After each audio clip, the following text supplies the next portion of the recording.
Hello everyone and welcome to another watercolor tutorial. We are going to be painting this beautiful lake landscape.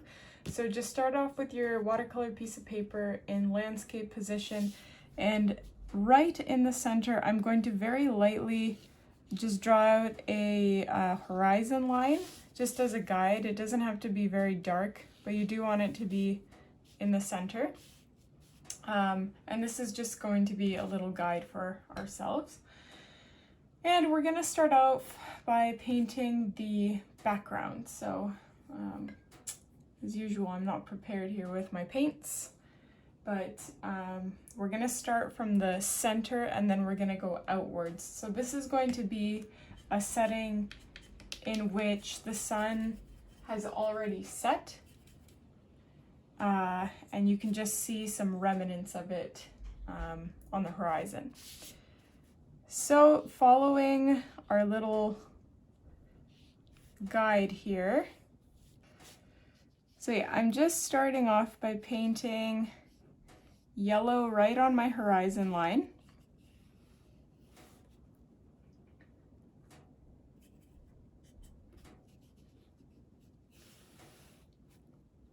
And then I'm going to fade that yellow into like a bluish pink or almost auburn, I don't know, just a reddish color, I guess. And then I'm just going to extend that out. And it's gradually going to take on this purplish bluish tone. At least that's my intention.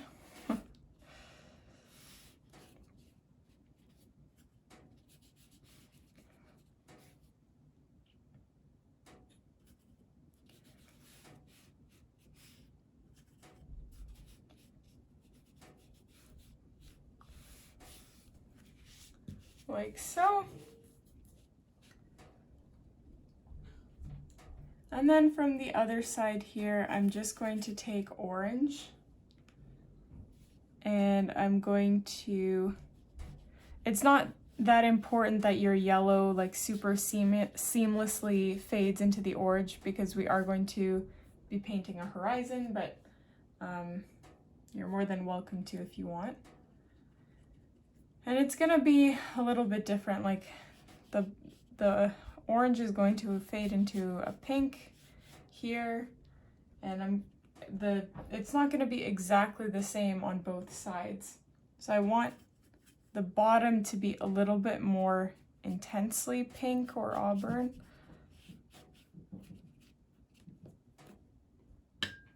And then that will gently fade into that weird bluish purple color we painted on top.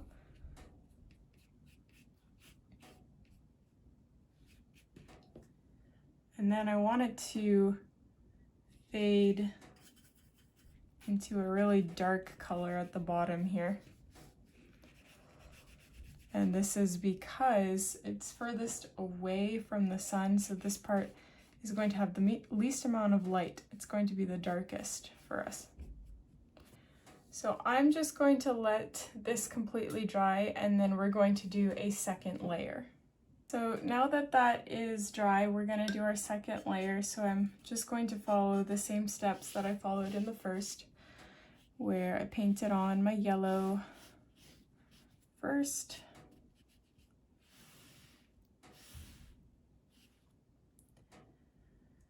And then I faded that out to pink color.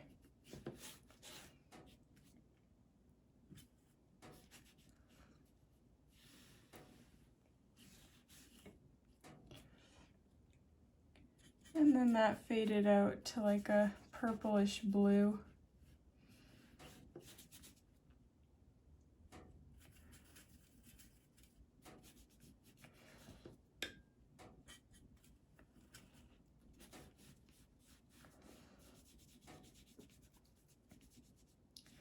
By the way, I know that I'm inevitably going to be asked about what exact colors I use, but like I say in all my videos, it doesn't matter. you don't have to follow the exact order of colors or even the exact colors that I'm using. You can completely make this your own and it will look beautiful and fantastic regardless. So I'm not going to be going over the exact colors that I'm using for the record. Again, so I just flipped it over and I'm just doing my orange.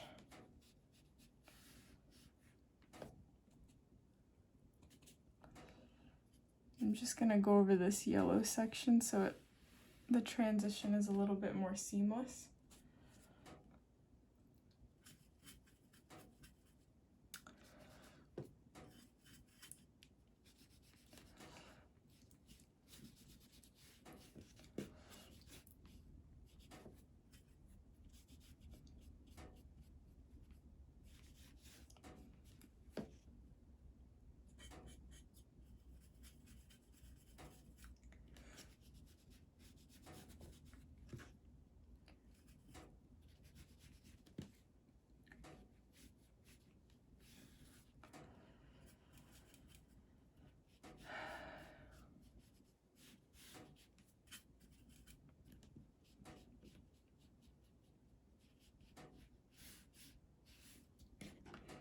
Voila!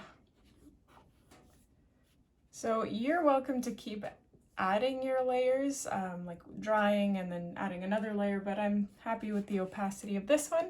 So I'm gonna let this completely dry before we move on to our next step. So next we're gonna be painting the horizon line here. So I'm going to try and paint the bottom of it where the yellow ends. So it's about, I would say here. And just try to be or keep your paintbrush as straight as possible. And then just paint a horizon line that goes all the way across. Although it doesn't have to go all the way across, like you don't have to have a horizon that stretches the entire way, like it could just be a lake that continues on the other side.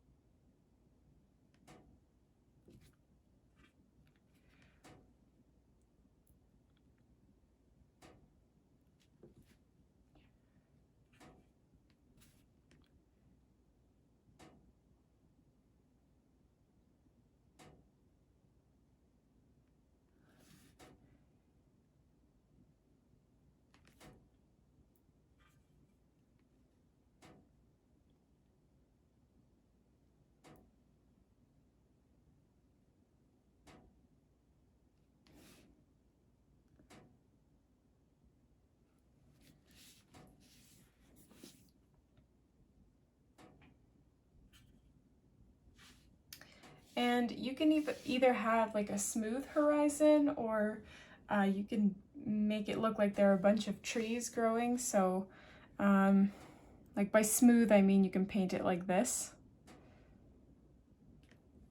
which is definitely faster and easier, but you can have a little bit of texture to make it look like there are trees growing. So sort of by using just the tip of your paintbrush, you can add just this uneven texture to make it look like you've got trees or just something growing there.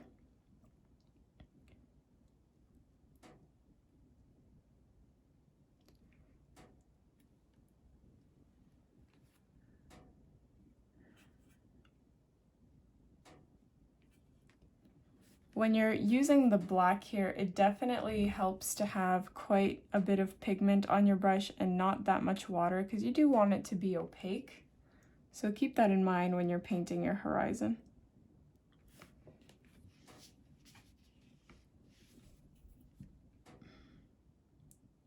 Also, you don't want to have your horizon too high because then you'll paint over all the yellow, which defeats the purpose a little bit of the yellow. So just keep your horizon nice and low so you can see the yellow underneath.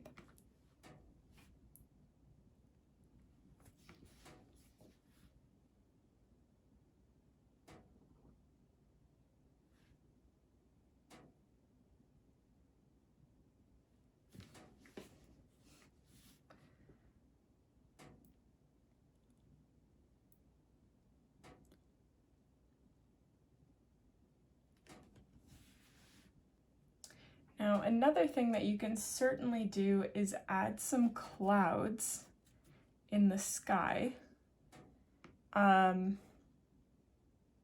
not going to do this because I don't want it to turn into this cauliflower effect, but that's an option that you could have also done when the background was still wet. You could have just lifted off some of the paint to make it look like there are lighter clouds in the distance. And the other thing you can also do is add some ripples in the water by painting with a slightly darker pigment. So here I'm taking a little bit of orange and yellow, and I'm just going to paint these very light lines,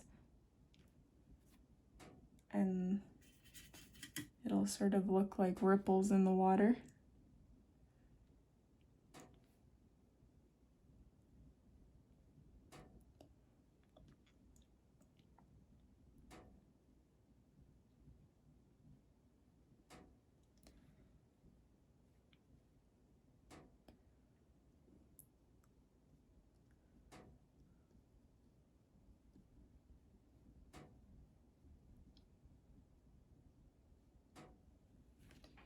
Alright, so now we're going to paint to the fun part, in my opinion. I'm going to take some black watercolor, again as pigmented as you can, and we're going to start painting some, I guess you could say floral details, but I'm not sure if they're really flowers that grow in the lake. So they're going to be coming from the base here and stretching upwards. So I'm just going to paint a long line that goes upwards like this,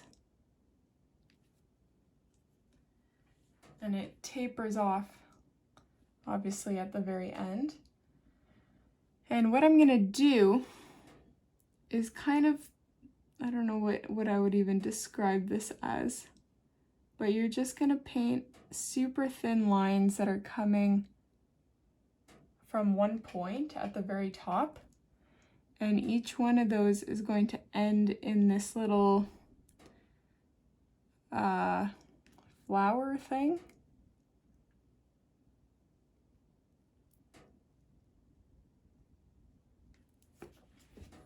Like so. So I'm going to zoom in a little bit. That's a bit much. I'm going to zoom in that much so you guys have a better idea of exactly what I'm painting here. So I'll have another one just coming from here.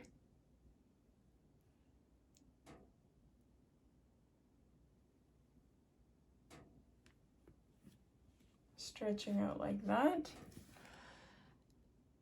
And then super thin lines coming from one point. Like, you want them to be thinner than that. You want them to be hairlines. So I think I'm going to switch brushes because I'm having trouble achieving that hairline look.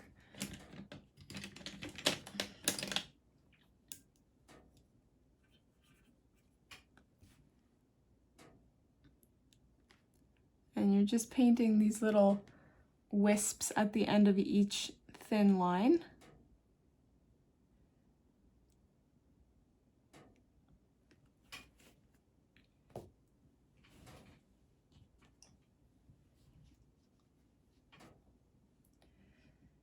And I'm going to try this again.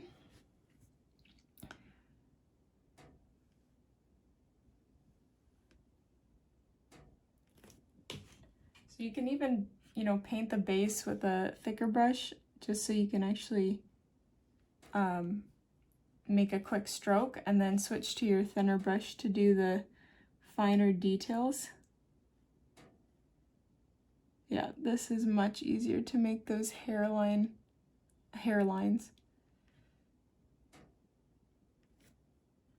This is, by the way, my quadruple zero brush by Winsor & Newton.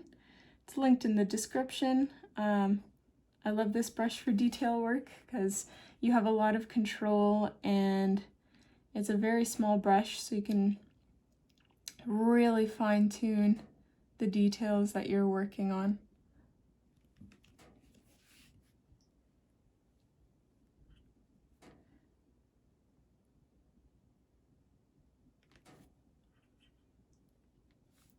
I'm also going to have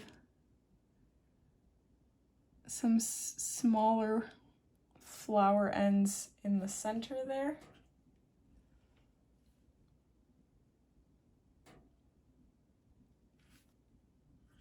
To give the whole thing a little bit more texture.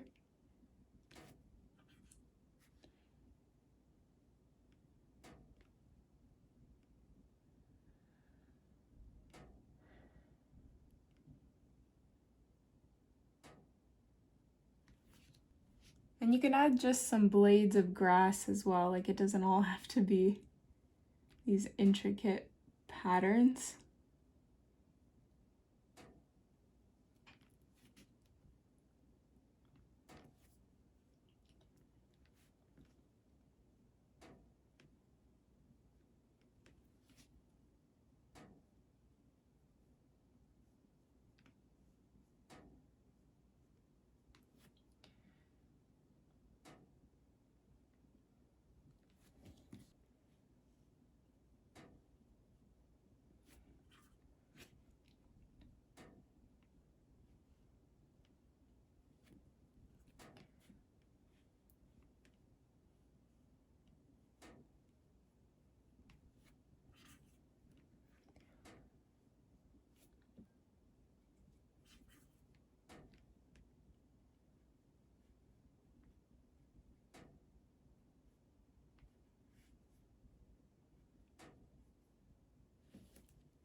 I actually really like that rough look a little bit more than this controlled look. If you just kind of, I wouldn't call it zigzags because that's not really what you're doing, but you're just painting on these lines that don't really have an intended location.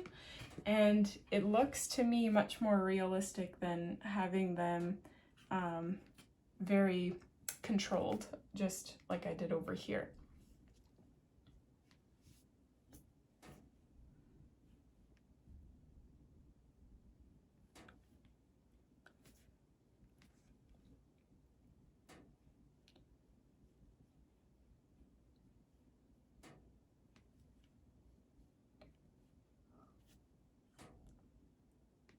I'm also gonna have some just coming from the side here as well, so it's not just concentrated in one location.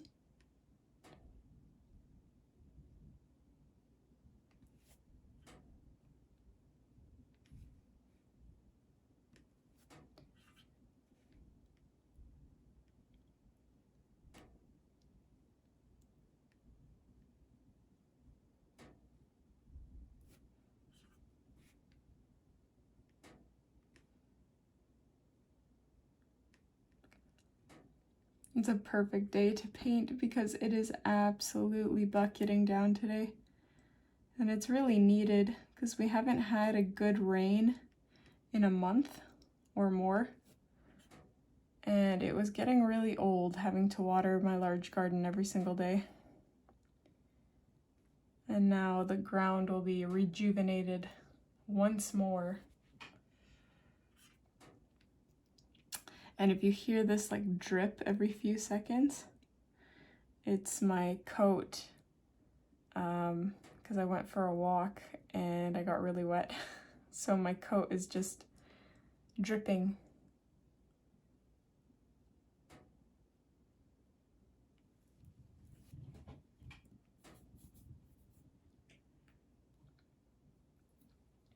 Okay, so before I add any more details, in regards to flowers and foliage, I do want to paint on a stork or a heron. So I'm gonna just take a pencil here and draw out a heron. We have quite a few of them here where I live. So I'm just drawing a kind of oval shape for the head, a really long beak. And it's almost gonna look like a little flamingo head or a flamingo neck.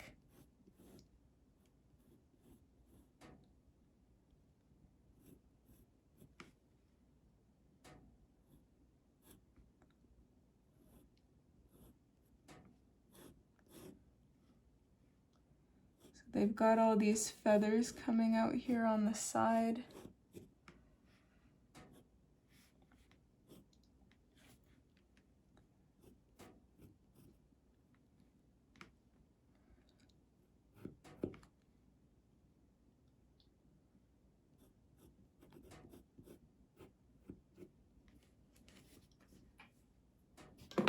So I don't know if you can see that, but I just really roughly drew that out.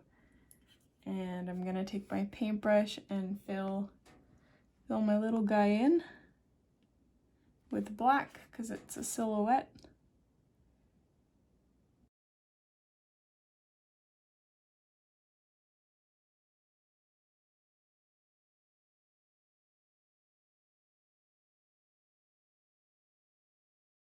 And you're more than welcome to look at a tracing of a bird on the internet, obviously.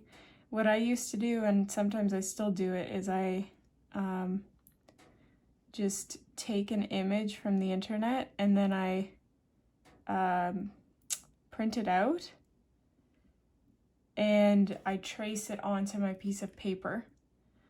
So if you're really not comfortable with kind of just drawing it freehand, that's definitely an option as well. But this shape of a bird is it's pretty straightforward, so I don't think it's really needed.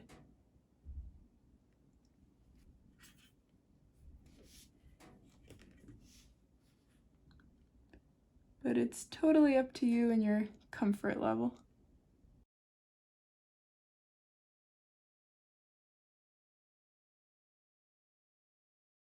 Now from here, it's really up to you what you do.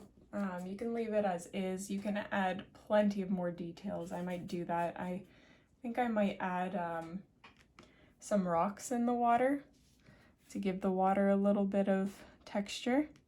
So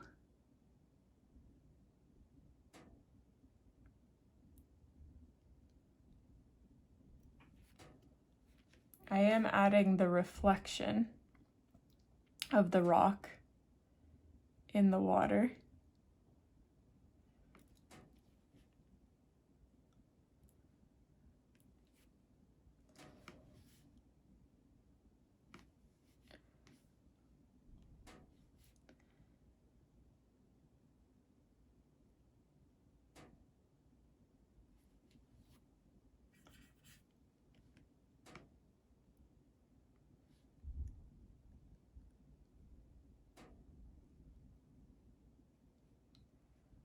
I'm adding a large rock at the base here.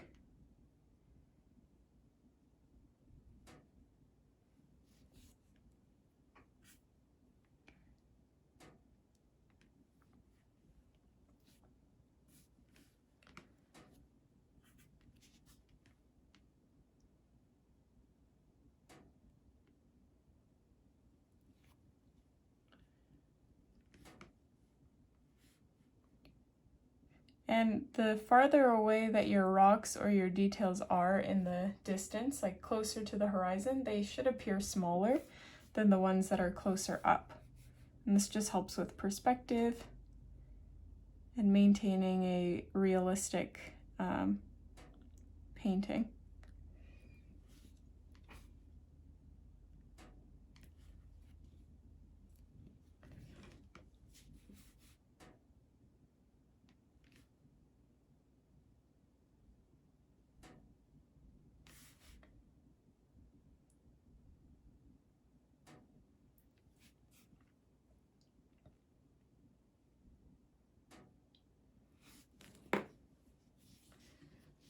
Oops.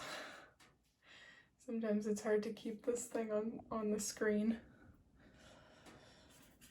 Okay, so I'm gonna add maybe a few more little grassy strands.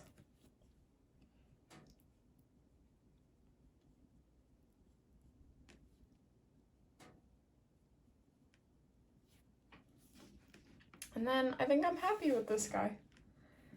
I hope you guys enjoyed this tutorial. If you did, please don't forget to subscribe and hit like on this video. It really helps my channel grow. Thanks so much for watching, and I'll see you in the next one.